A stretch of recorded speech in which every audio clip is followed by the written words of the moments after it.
ওই দেখ, আমার ভাই আর আমার বাবা পুলিশ নিয়ে আসছে।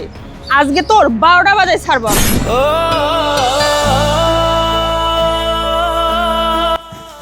কি হয়েছে রে মা? প্রতিদিন তোদের এত গন্ডগোল হয় কেন? কি হয়েছে বল। বাবা, ওই কি বলবে প্রত্যেকদিন ফোন করে করে এই কমপ্লিট ওর স্বামী ওকে নির্যাতন করে, অত্যাচার করে, মারধর করে। এটার বরদাস্ত করবো না। আজকের একটা উচিত হিসাব পাতি করে এখান থেকে বের হবো। হ্যাঁ, তাই করতে হবে। কি হলো বল? তোমাকে আর কি বলবো ভাইয়া, তুমি তো সবই জানো। তোমাকে তো আমি সবই বলছি। তারপরও শোনো ভাইয়া, আমি তোমাকে আজকে ক্লিয়ার করে একটা কথা বলতেছি। আমি ওর সংসার করব না। ও আমাকে প্রতিনিয়ত অনেক টর্চার করে। আমার এগুলো আর ভালো লাগতেছে না। শোনো ভাই, একটা সংসারে চলতে গেলে মানুষের সুখ দুঃখ সব নিয়ে থাকতে হয়, কিন্তু ও আমাকে সবসময় শুধু দুঃখই দেয়। সুখ বলতে কোনো জিনিস আমি ওর কাছে পাচ্ছি না। ও আমার কোনো সকালাত পূরণ করতে পারে না, মাসে এক সেট কাপড়ও দিতে পারে না। এভাবে থাকা যায়? আজকে ঘরে চাল থাকলে কালকে ডাল থাকে না, পশুর তেল থাকলে তারপর দিন চাল থাকে না। দেখো ভাইয়া, আমি তোমাকে বললাম আমি ওর সংসার আর করব না। শোনো ভাইয়া, এভাবে অভাবে থাকতে পারবো না। ও আমাকে প্রতিনিয়ত অনেক মারধর করে, নেশা করে আসে, অনেক রাত করে বাসায় আসে, এসে আমাকে রাত ভরে মারধর করে। গত রাতও সে আমাকে মারধর করছে। ভাই, আমি টর্চার নিতে পারবো না। তুমি আজকে পুলিশ নিয়ে আসছো, আজকে এর একটা বিহিত করে এখান থেকে যাবা। আমি ওর সংসার করব না। কি করবা জানো এখন? এই হারামজাদা, তুই আমার বোনের গায়ে কেন হাত তুলিস? বল বল, কেন হাত তুলিস? ভাইজান, আমি আর কি কম? আপনার বোন তো কইছে আমি ওর কোনো শখ আহ্লাদ পূরণ করতে পারি না। সব সময় আমার ঘরে অভাব অভাব অনটন লেগেই থাকে। আমি ওরে সুখ শান্তি দিতে পারি না। ওর চাহিদার কোনো কিছুই আমি পূরণ করতে পারি না ভাইজান। ও যে বললো না আমি একজন কাপুরুষ, হ্যাঁ ভাই, আসলে আমি একজন কাপুরুষ। কারণ যেই মানুষ বউকে ঠিক মতো 3 বেলা খাওন দিতে পারে না, যেই মানুষ নেশা করে, নেশা আসক্ত হয়ে বউকে ফিটায়, সেই মানুষ তো আসলে ভালো না। হ্যাঁ ভাইজান, আপনারা আসছেন, বাবা আসছে, সাথে করে আবার পুলিশও নিয়ে আসছেন। আমি আসলে অনেক খারাপ ভাইজান। আমি আপনার বোনের কোনো চাহিদা, কোনো ইচ্ছা, কোনো কিছুই পূরণ করতে পারি না ভাইজান। কারণ আমি একজন নেশাখোর। আমি আপনার বোনকে প্রতিনিয়ত নির্যাতন করি, মারধর করি। ভাইজান, আপনার বোনকে আপনার নিয়ে যান, আমার কাছে রাখার দরকার নাই ভাইজান। নিয়ে যান আপনারা। হ, আজকে বোনকে এখান থেকে নিয়ে যাব। তোর কাছে আর বোন রাখবো না, তোকে জেলের ভাত খাওয়াই ছাড়বো। বাবা, পুলিশের হাতে ওকে তুলে দাও, আর বোনকে নিয়ে এখান থেকে চলো। তুই থাম, দেখি আমি শুনি আগে কি হয়েছে। বাবা সাজ্জাদ, সত্য করে বলো তো, তোমাদের দুজনের মধ্যে কি হয়েছে? বাবা, তুমি ওর কথা কি শুনবা? ভাইয়া যা বলে তুমি তাই করো। হ বাবা, ভাইজান যা বলছে আপনি তাই করেন। আপনার মেয়ে বলল না, শুনছেন তো?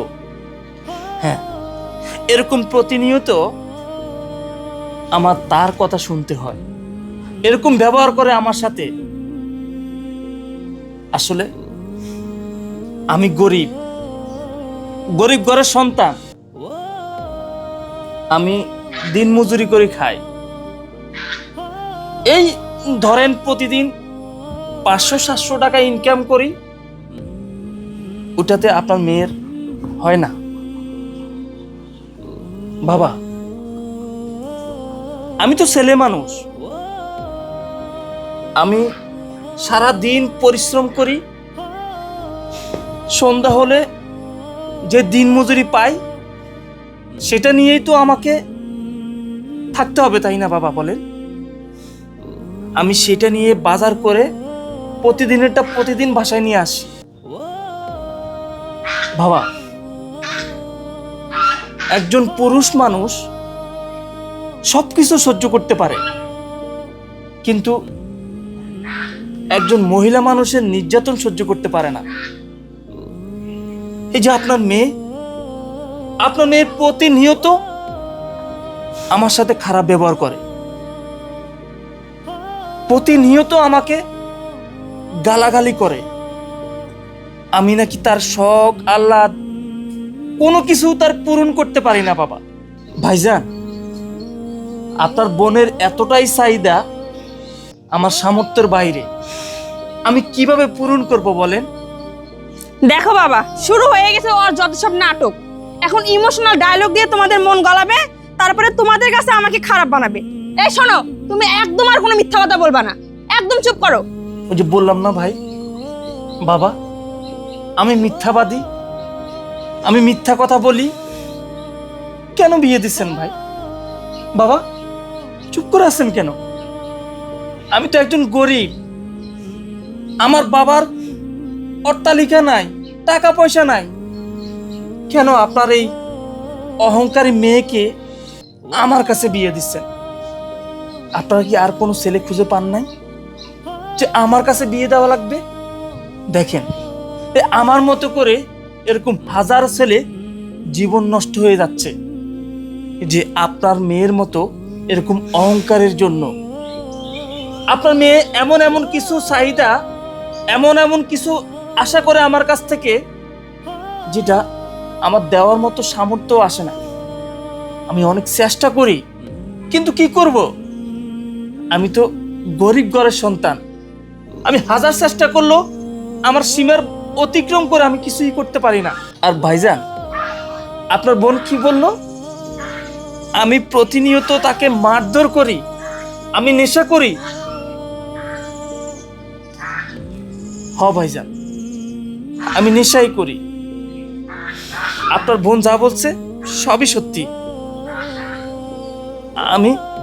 আমি খারাপ, আমি খারাপ ভাইজান। আপনার বোনকে নিয়ে যান আপনার বোনকে। হ, নিয়ে যাব, অবশ্যই আমি আমার বোনকে নিয়ে যাব, তবে আমার বাড়িতে নয়, ওকে নিয়ে যাব গোরস্থানে। বাবা, ভাই এসব কি বলছে? ভাইয়া তুমি সব কি বলছো? কি বলছি বুঝিস না? তুই কি ভেবেছিস তুই আলালের ঘরের দুলালি?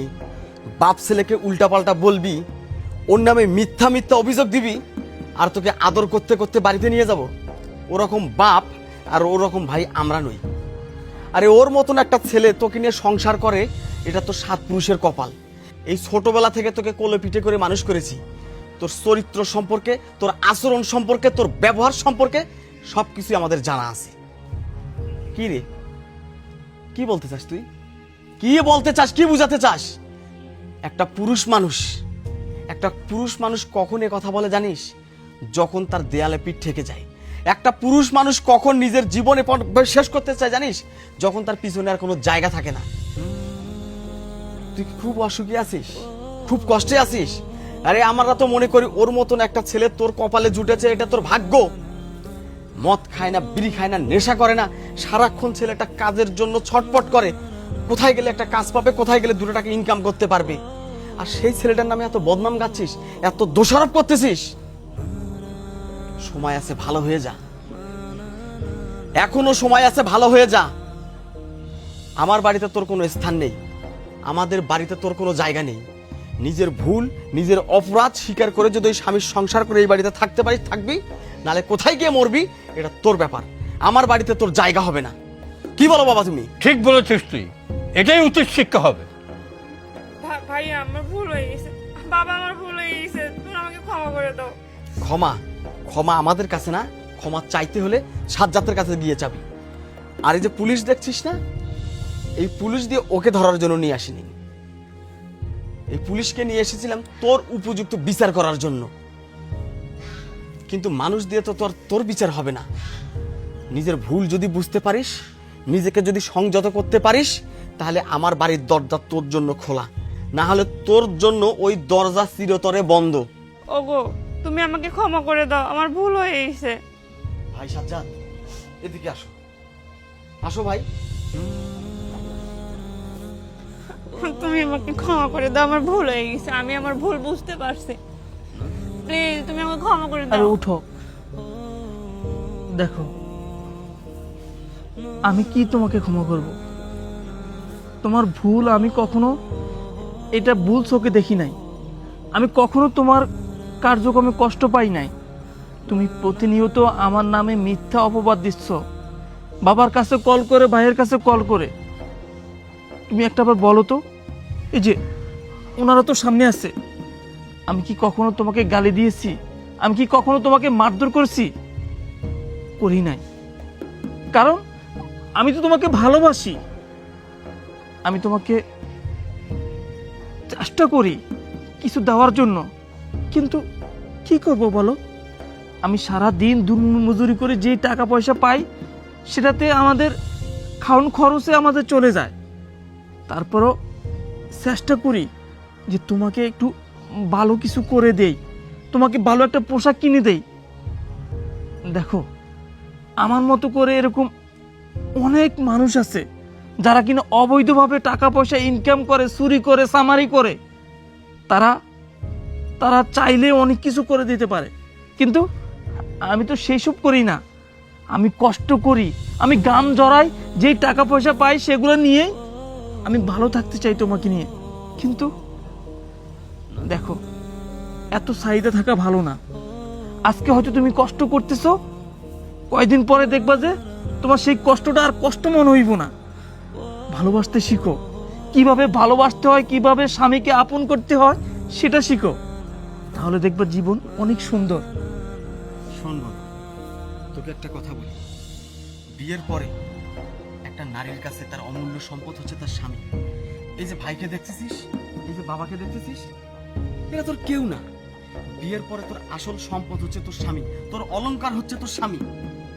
তুই আজকে স্বামীর সংসার ছেড়ে আমার বাড়িতে যাবি?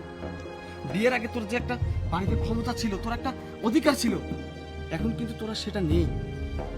প্রথম প্রথম হয়তো সবাই তোকে আদর দিবে, ভালোবাসবে, দেখবি সর্বপ্রথম আমার স্ত্রীর চোখে তুই বিষ হয়ে যাবে, তোর জীবনটা নরক হয়ে যাবে। শুধু তোর না, প্রত্যেকটা নারীকে বলি, স্বামীর সংসার রেখে বাপের বাড়ি দৌড় দিয়ে যেও না। কারণ বাপের বাড়ি বিয়ের পরে একটা নারীর জন্য অভিশপ্ত হয়। আর বেশি কিছু বলতে চাই না, দোয়া করি সব ভুলের অবসান ঘটিয়ে স্বামীর সাথে সুখের সংসার কর, এটাই তোর জন্য ভালো হয়। সাজ্জাদ, আমরা দেরি করব না, তোমরা যাও, সংসার করো। যেদিন তোমরা সুখে সংসার করবে, আনন্দে উল্লাস হয়ে আমাদেরকে খবর দিবে, সেদিন আমরা আসবো তোমাদের বাসায়, এর আগে না। ভাইয়া, তোমরা আসছো যখন, কিছু খাওয়া দাওয়া করে তারপরে যে। আজকে আর না, এই পরিবেশে, এই সিচুয়েশনে তোর বাসায় এক ফোঁটা পানি আমরা খাবো না। যেটা বলেছি সেটা মনে রাখিস। বিয়ের পরে একটা মেয়ের জীবনের সবচাইতে অমূল্য সম্পদ হচ্ছে তার স্বামী। এই অমূল্য সম্পদকে এই আসলে বেঁধে রাখা শেখ। মিথ্যা মিথ্যা অভিযোগ দিয়ে তাকে মানুষের চোখে খারাপ বানাস না। স্যার, আপনাকে অনেক ধন্যবাদ আমাদের সঙ্গে এত দূর আসার জন্য। বাবা চলো, ওদেরটা ওরা বুঝে নিতে। ভাইয়া, কিছু খেয়ে যান। সাজ্জাদ, তোমরা সুখে থাকলেই আমরা খুশি। আরে বাংলাদেশের প্রত্যেকটা সংসারেই বোন ভাস্তি যদি সুখে থাকে, তাদের বাড়িতে যে খাইতে হয় না, এটাই তাদের অনেক তৃপ্তি হয়। ওগো, আমার ভুল আমি বুঝতে পারছি। আমি আর কখনো তোমার সাথে খারাপ ব্যবহার করব না। তুমি আমাকে ক্ষমা করে দাও। চলো, ক্ষমা চাইতে হবে না, ঘরে চলো। আমি তো তোমাকে অনেক ভালোবাসি। চলো।